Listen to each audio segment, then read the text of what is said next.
Halo teman-teman, kali ini kita akan membahas sebuah alur cerita film yaitu Blood Diamond atau Berlian Berdarah. Bersetting tempat di Sierra Leone pada saat konflik dan perang sipil tahun 1999, diperlihatkan dalam film ini di mana negara hancur berantakan dikarenakan perlawanan antara pihak tentara pemerintah dan pihak pemberontak. Film ini menggambarkan dengan jelas kekerasan dan kejahatan yang mengerikan diakibatkan oleh perang, termasuk amputasi tangan orang-orang tidak berdosa oleh pihak pemberontak, hanya agar mereka tidak bisa lagi ikut dalam pemilu. Film dimulai dengan penangkapan Solomon Pandi yang diperankan oleh Djimon Hounsou, seorang nelayan miskin oleh pemberontak Revolutionary United Front atau disebut dengan RUF, saat mereka menyerang sebuah desa bernama Singe. Terpisahkan dari keluarganya, khususnya anaknya yang dibawa oleh RUF, Solomon dijadikan budak di sebuah tambang berlian dipimpin oleh Kapten Poison, sedangkan anaknya bernama Dia yang diculik oleh pemberontak RUF dicuci otaknya untuk akhirnya menjadi pembunuh. RUF memanfaatkan berlian untuk mendanai perang mereka, menukar berlian-berlian itu dengan senjata api. Saat bekerja di tambang berlian, Solomon dengan tidak sengaja menemukan berlian berwarna merah muda yang langka. Sesaat sebelum serangan pasukan pemerintah, Kapten Poison melihat Solomon yang berusaha menyembunyikan berlian tersebut. Akibat serangan, Kapten Poison terluka sebelum dapat merubut batu berlian dari Solomon. Kedua akhirnya dibawa ke penjara Freetown, ibu kota Sierra Leone. Danny Archer yang diperankan oleh Leonardo DiCaprio, mantan tentara bayaran dari Rhodesia, New Zimbabwe, berdagang senjata dengan imbalan berlian dari Komandan RUF. Berusaha membawa secara ilegal berlian, Archer tertangkap dan dipenjara. Archer bekerja membawakan berlian kepada seorang tentara bayaran asal Afrika Selatan bernama Kolonel Coetzee yang sekaligus menjadi bawaan sebuah perusahaan berlian milik Van de Kaap. Archer yang sangat putus asa karena kehilangan berlian ketika dia tertangkap dan dimasukkan ke penjara yang sama dengan Solomon. Berusaha mencari cara agar ia bisa membayar berlian yang hilang kepada Kolonel Coetzee. Saat di penjara inilah, Archer mengetahui ada penemuan berlian besar merah muda dan berencana menemukannya. Setelah keluar dari penjara dan mengatur pembebasan Solomon, Archer menawarkan bantuan kepada Solomon untuk mempertemukannya dengan keluarganya dengan imbalan berlian. Archer dan Solomon dibantu oleh wartawan Amerika bernama Maddie Bowen yang diperankan oleh Jennifer Connelly, berusaha mencari keluarga Solomon di antara rumitnya situasi di Sierra Leone. Tidak usah berpanjang lebar lagi, kita mulai alur ceritanya dan masuk ke intro.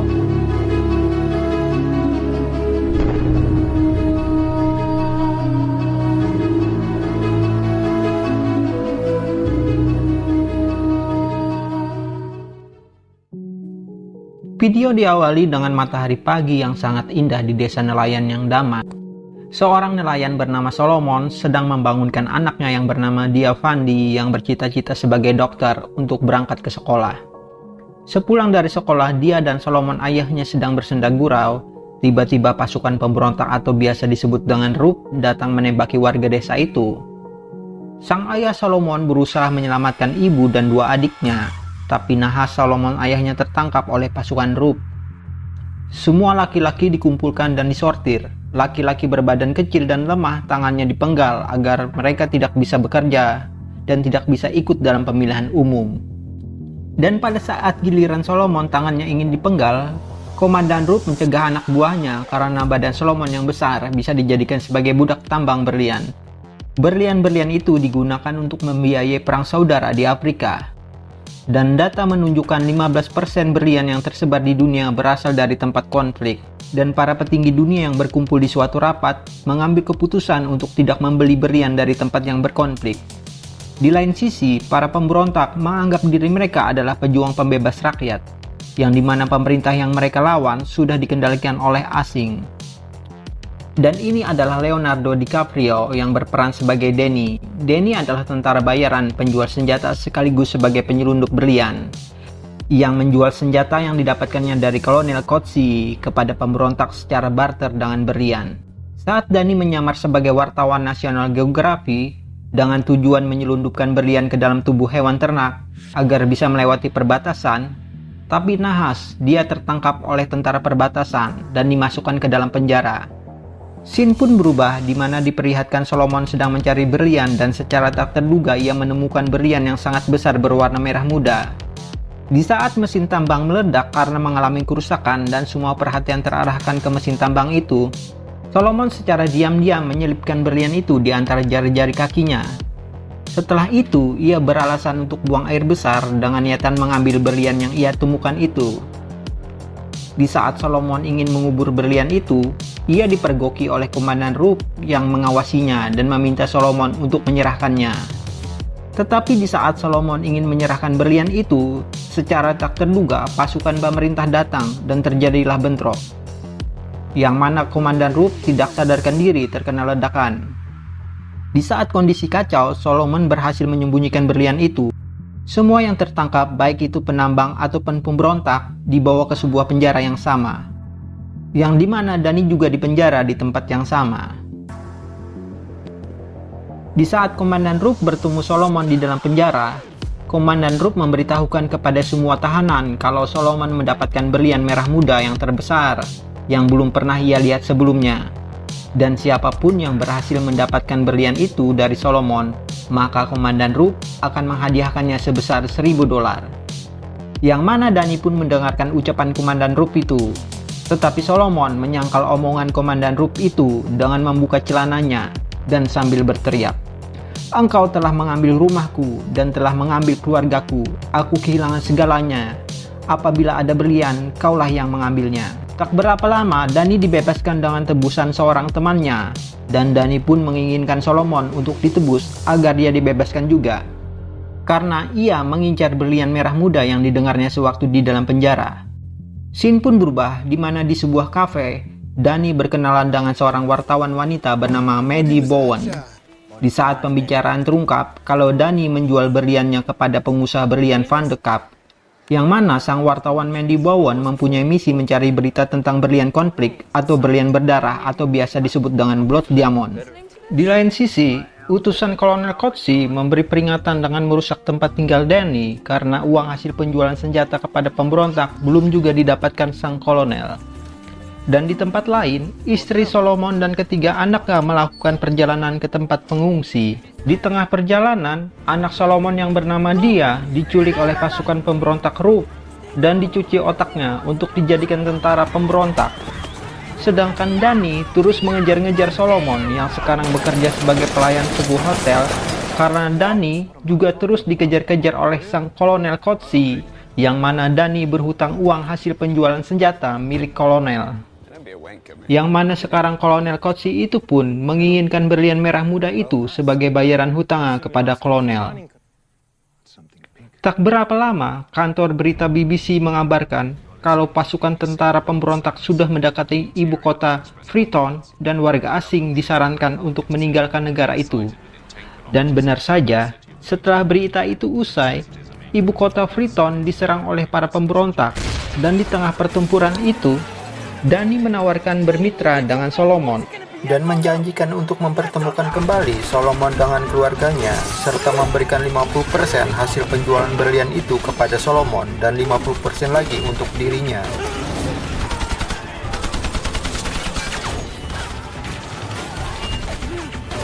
Setelah berhasil melewati keadaan yang begitu menegangkan, Dani membawa Solomon untuk menyeberang melewati perbatasan Kono. Tetapi mereka tidak diperbolehkan karena tidak mempunyai surat-surat. Dan akhirnya Dani meminta tolong kepada seorang wartawan Maddie Bowen yang ditemuinya beberapa waktu lalu dengan iming-iming ia akan memberitahu semua cerita tentang berlian berdarah atau Blood Diamond yang ingin diketahuinya. Dan Dani pun memberitahukan kepada wartawan Maddie Bowen kalau perusahaan Tiara Diamond adalah penadah berlian yang diseludupkan ke Liberia. Van de Kaap tak punya hubungan langsung dengan Tiara, tapi lewat serangkaian saham dan rekening bank di luar negeri, maka Van de Kaap lah penadah berlian konflik itu. Dan Dani juga meminta tolong agar ia mau membantu Solomon untuk mencari keluarganya. Dan Maddie Bowen berhasil melacak keberadaan keluarga Solomon di Guinea. Dan mereka pun pergi dengan helikopter bantuan kemanusiaan untuk menuju ke tempat pengungsian. Dan benar saja, Solomon menemukan istri dan anak-anaknya di sana. Tetapi tidak dengan anaknya yang tertua bernama Dia, dan sang istri memberitahukan kalau anaknya Dia diculik oleh pemberontak. yang mengakibatkan Solomon marah mengetahui hal itu dan sempat menimbulkan keributan. Tetapi pihak kamp pengungsian tetap tidak bisa membebaskan keluarga Solomon karena dikhawatirkan ada pemberontak yang menyusup di antara pengungsi.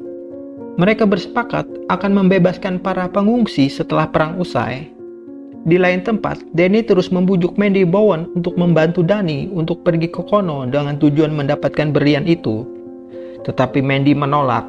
Lalu Danny membujuk Mandy dengan bercerita tentang berlian itu, yang mana setelah berlian itu berhasil diseludupkan dari perbatasan, pembeli setempat membawanya ke perantara di Monrovia. Lalu pembeli itu menyuap pabean agar menyatakan berlian itu ditambang di Liberia. Dengan begitu, berlian itu bisa dengan sah diekspor.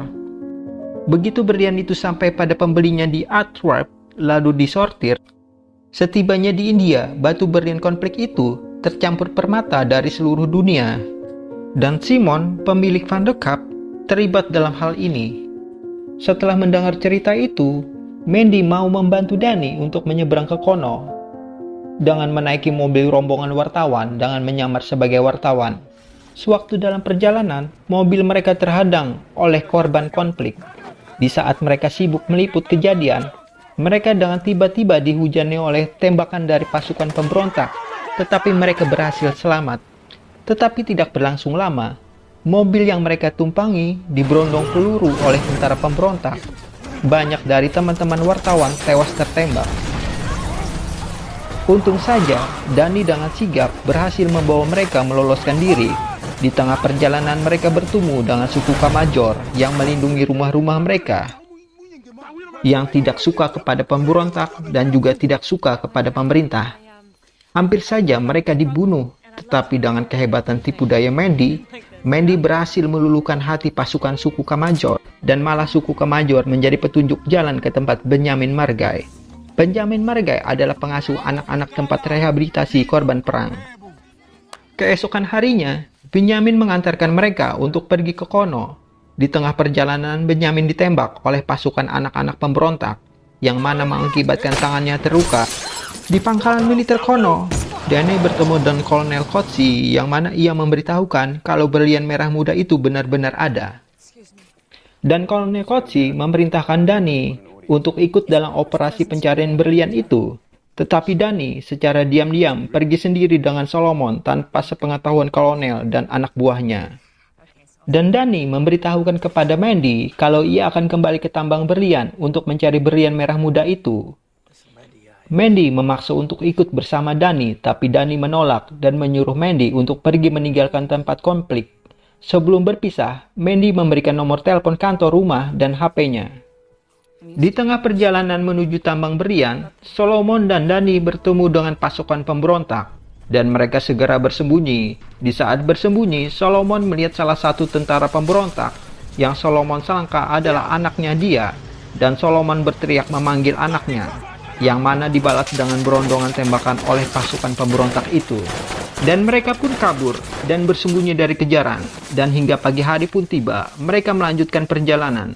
Begitu mereka mendekati lokasi tambang, mereka berdua berselisih pendapat, yang mana Solomon ingin menyelamatkan anaknya, sedangkan Danny hanya ingin mengambil berlian itu, yang mengakibatkan keributan di antara mereka. Yang mana argumen dimenangkan oleh Solomon, yang akhirnya Danny mengikuti keinginan Solomon untuk menyelamatkan anaknya terlebih dahulu. Saat tiba di daerah tambang, Danny dan Solomon melihat sejumlah pasukan pemberontak yang sangat banyak. Dan Danny meminta bantuan kepada Kolonel Coetzee untuk mengirimkan helikopter serbu. Saat malam hari tiba, mereka mengendap-endap masuk ke kamp pemberontak, dan Solomon terus mencari anaknya, dan pada akhirnya ia menemukan anaknya sedang bermain kartu. Tetapi setelah dipanggil, si dia anaknya Solomon malah tidak mengakui mengenal ayahnya, dan Solomon malah diteriaki penyusup, dan akhirnya Solomon ditangkap. Siangnya, di tengah Solomon diinterogasi oleh komandan pasukan pemberontak, tiba-tiba helikopter dari pasukan Coetzee membombardir kamp pemberontak itu, mengakibatkan keadaan menjadi kacau. Di tengah keadaan kacau itu, Solomon yang murka mengejar komandan pasukan pemberontak dan membunuhnya dengan sekop. Penyerbuan pun berhasil dimenangkan oleh pasukan Komandan Kotsi, dan setelah Komandan Kotsi bertemu dengan Dani, mereka berdua membuat kesepakatan untuk berbagi berlian itu 60% Kolonel Kotsi dan 50% untuk Dani. Tetapi, Solomon yang disuruh menunjukkan tempat berlian tersebut tidak mau memberitahukan tempat itu karena ia tidak percaya dengan Kolonel Kotsi. Yang mana Dani memaksa Solomon dengan menyerahkan anaknya dia kepada Kolonel agar Solomon mau menunjukkan tempat berlian itu. Di saat menggali, Dani memberikan kode kepada Solomon untuk membunuh Kolonel Kotsi dan pengawalnya agar berlian itu tidak jatuh ke tangan Kolonel Kotsi. Tetapi di tengah baku tembak itu, Dani tertembak di dadanya. Di saat Solomon mendapatkan berlian itu, anaknya Solomon dia tiba-tiba menodongkan senjata kepada Dani. Dan Solomon pun terkejut dan mencoba menasihati anaknya secara pelan-pelan. Dan dia pun luluh di pelukan ayahnya Solomon. Setelah mereka mendapatkan berlian itu, Dani dan Solomon berusaha kabur ke puncak bukit, karena di sana mereka akan dijemput oleh pesawat temannya Dani. Di tengah perjalanan menuju puncak bukit, Dani tak kuat lagi untuk melanjutkan perjalanan, karena luka tembak yang dialaminya. Solomon pun memutuskan untuk menggendongnya, tetapi Dani yang mengalami pendarahan yang begitu hebat, memutuskan untuk tetap tinggal dan memberikan berlian itu ke Solomon. Di akhir-akhir hidupnya, Dani menelpon Mandy untuk meminta tolong yang terakhir, agar Mandy mau menolong Solomon beserta keluarganya, dan Mandy bisa menelusuri cerita berlian itu sampai kepada pembeli. Dan Mandy bisa menulis berita fakta tentang berlian berdarah itu, atau disebut juga dengan Blood Diamond. Scene pun berubah, di mana Solomon bertemu dengan Mandy di sebuah jalan di London. Dan Mandy mengatur strategi untuk mempertemukan Solomon dengan Simon, bos dari perusahaan berlian Van de Kaap, agar Solomon mendapatkan uang dan keluarganya kembali dari hasil pertukaran berlian itu. Dan Mandy mendapatkan berita fakta tentang berlian berdarah itu. Setelah Solomon mendapatkan keluarga beserta uang hasil pertukaran berlian itu, Mandy Bowen mengeluarkan pemberitaan fakta hasil penelusurannya tentang berlian berdarah itu ke sebuah majalah, dan mengakibatkan protes dan kecaman yang keras kepada perusahaan Van de Kaap. Pada bulan Januari 2001, 40 negara menandatangani Kimberley Process, sebuah upaya membendung berlian konflik. Namun, berlian selundupan masih bisa menembus pasar. Sierra Leone kini damai. Namun begitu, masih ada 200.000 prajurit anak-anak di Afrika. Dan cerita pun berakhir. Apabila ada kesalahan dalam alur cerita di atas, saya mohon maaf. Dan apabila dari teman-teman ingin mereview sebuah film, tolong komen di bawah ya teman-teman. Dan jangan lupa like, subscribe, dan share-nya, agar saya lebih semangat lagi dalam membuat rangkuman alur ceritanya. Oke, segitu saja. Kita ketemu lagi di alur cerita selanjutnya.